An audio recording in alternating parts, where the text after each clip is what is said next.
ব্যাপার সাথী, তুমি এই সময়? তোমার সঙ্গে আমার জরুরি কথা আছে, আমার সঙ্গে চলো এখনই। এই অবস্থায় মানে তুমি তো বুঝতে, গাড়ির কাজটা সেরে নি? না, তোমার কিচ্ছু করতে হবে না, তুমি চলো আমার সঙ্গে। এখন কিভাবে, মানে একটু ফ্রেশ হয়ে আসি। তুমি যাবে কিনা বলো। আমি অন্তত শার্টটা নিয়ে আসি। ওকে।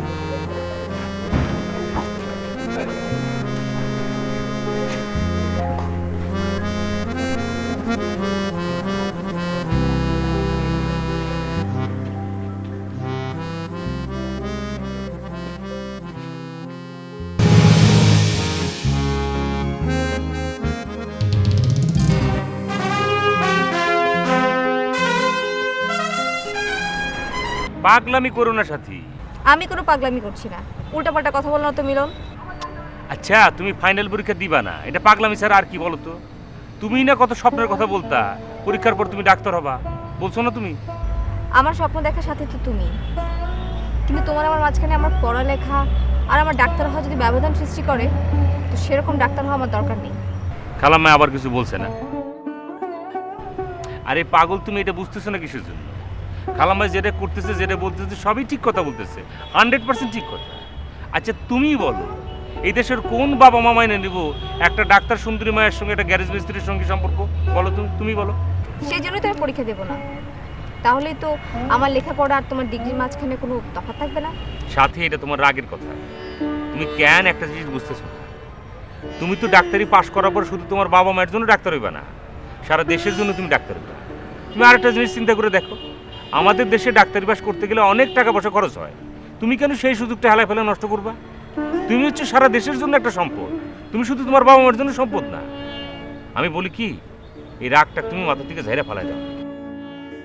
ওকে, ঝাড়ে ফেলাইলাম, চলো আমরা বিয়ে করে ফেলি, আমরা তো প্রাপ্তবয়স্ক, তাই না? না সাথী না, আমি এমন কোনো কাজ করতে পারুম না যেটা করলে ওস্তাদের মনে খুবই দুঃখ লাগে।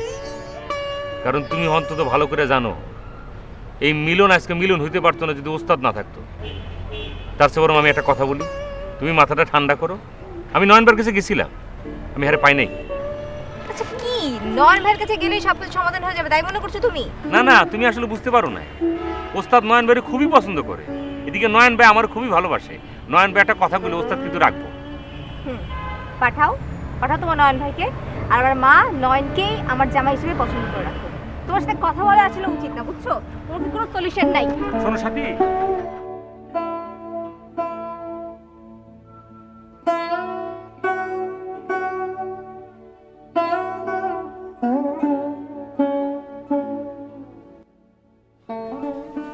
আপনার রাজকন্যার খবর কিছু শুনছেন নাকি?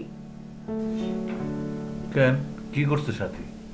তিনি নাকি ডাক্তারি পড়া সারান দিব। কেন হঠাৎ তার মাথা বিগড়িল কেন? তুমি আবার তারা কিছু কইছো নাকি? ও মা, আপনার আজকারা পাইয়া তো সে অনেক আগেই বিগড়ে গেছে। নতুন তরিকা ধরছে, ডাক্তারি পড়া সারান দিয়া আপনার ইঞ্জিনিয়ারের সমান যোগ্যতা হইব। আবার তুমি মিলন রে নিয়ে নিশ্চয়ই তারে কিছু কইছো। কব না কেন, কইছি। এমন একটা মুখ্য সূক্ষ্ম লাগে। সাথীর মা, এত রাইতে চেঁচামেচি করো না। সমাজে কে মুখ্য আর কে বিদ্বান সেটা কিন্তু ডিগ্রিতে মাপা যায় না। তা যাইব না কেন? তোমার কাছে আর তোমার মাইয়ার কাছে তো ওই গ্যারেজের মিলন বড় ইঞ্জিনিয়ার হয়ে গেছে। এ নিয়ে তোমার সাথে বহুত তর্ক হয়েছে, আর আমি তর্ক করতে চাই না। মিলন মিলন আমার কাছে অনেক বড় ইঞ্জিনিয়ার। মিলন আমার কাছে একটা সোনার টুকরা পোলা। শোনেন, যে লোক কানা হয় না, তার কাছে পিতলেরও সোনা মনে হয়, আবার লোহারেও সোনা মনে হয়। যেমন আপনার পছন্দ, তেমনি আপনার মাইয়ারও পছন্দ।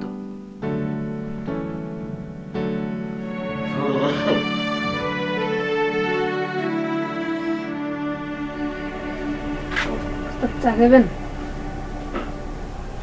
চা খাবেন? তুই বাইর যাস নাই? নাস্তা কদিন তো বাজছে না।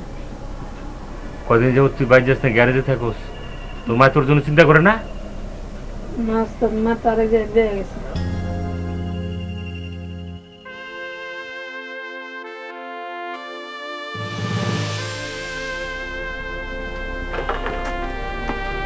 কিরে ভাই মিলন, বাড়ির যাস নাই?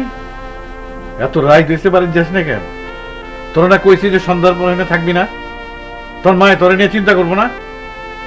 ওই কথা কস না কেন, কথা কস না কেন? উস্তাদ আমার মায়ের তো বিয়ে হয়ে আরেক জায়গায় গেছে গা, এখন গেড়ে যেতে হবে।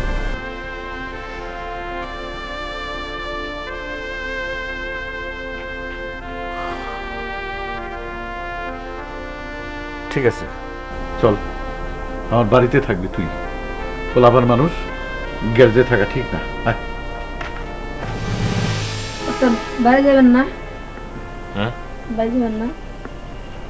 হয় যাবো, তুই আমার লগে ল। তোরা আমার থেকে গ্যারেজে থাকার কাম নেই, আমার লগে বাইর থাকবি। যা, শাটার লাগে যা।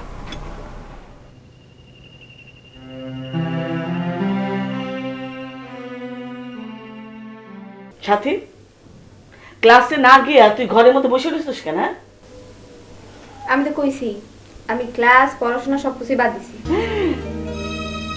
কি এমন হারামি মাই আমি পেটে দোষ দিলাম? একটা সামান্য মিস্ত্রি তোর কাছে এত বড় হয়ে গেল? সে তোমার কাছে অনেক সামান্য মিস্ত্রি হতে পারে, কিন্তু সে আমার কাছে অনেক বড়। মানুষের নজর সব সময় থাকে উপরের দিকে।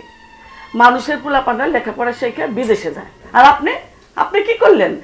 আপনি একটা সামান্য মিস্ত্রির জন্য ডাক্তারি পড়া সারান দিলেন। ও, বস্তিতে থাকনের শখ হয়েছে না? হ্যাঁ, বস্তিতে ঘর সংসার করানোর শখ হয়েছে। দেখো মা, মিস্ত্রি মিস্ত্রি করে বারবার গালাগাল দিও না। আমি নিজেও একজন মিস্ত্রি মাইয়া, তাতে আমার কোনো লজ্জা নাই। কারণ আমি জানি আমার বাপ অনেক বড় বড় মানুষের চাইতে অনেক সাফ দিলের মানুষ। মিস্ত্রির মাইয়া আসিলি আর মিস্ত্রির বউ অনেক সাজ যাচ্ছে না? ছোট লোকের গোষ্ঠী এসে ভালো আর কি চিন্তা করবি?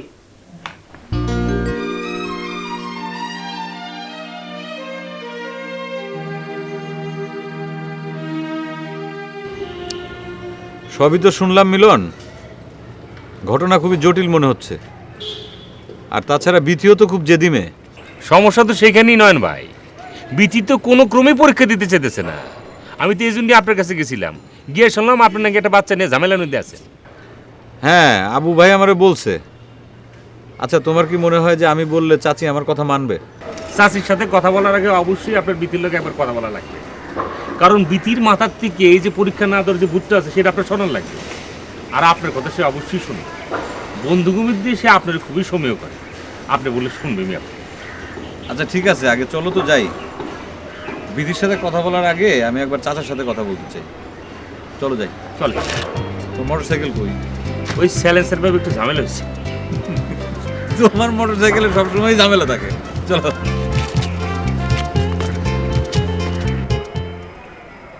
শোনো মোর্শেদ, লাভ হয়তো আমার একটু কম হয়েছে, কিন্তু এই কম লাভের বিনিময়ে এই যে আব্দুল্লাহ, সুধীর, এই যে পোলাপানগুলি আছে, এরা এখন দেশের সম্পদে পরিণত হয়েছে না?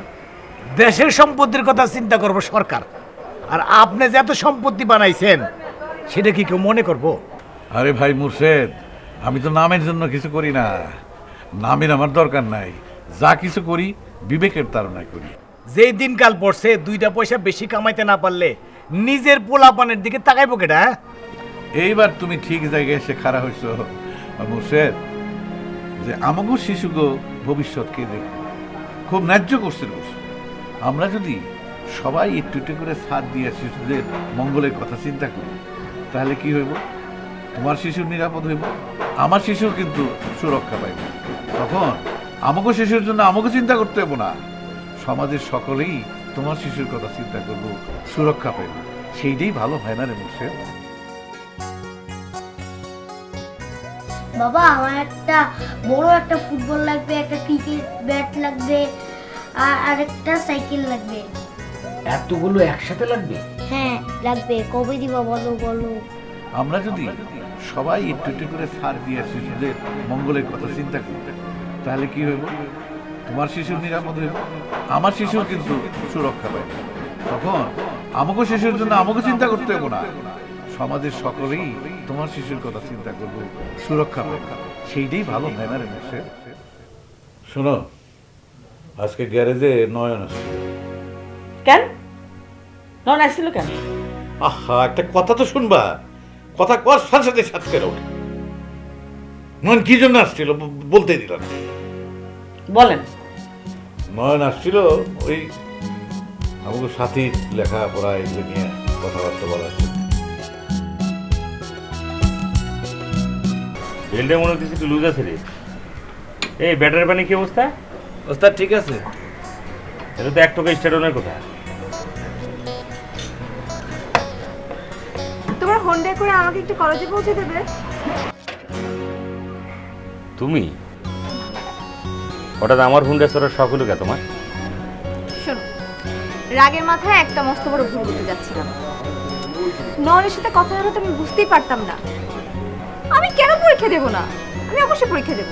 আর পরীক্ষা না দিলে তো সেটা হয়ে যাবে আমাদের ভালোবাসার হার। বরং আমি তোমাকে ডাক্তার হয়েই বিয়ে করব। সেটাই হবে আমাদের ভালোবাসার প্রকৃত চল। এইটা হচ্ছে শিক্ষিত মানুষের মতো কথা।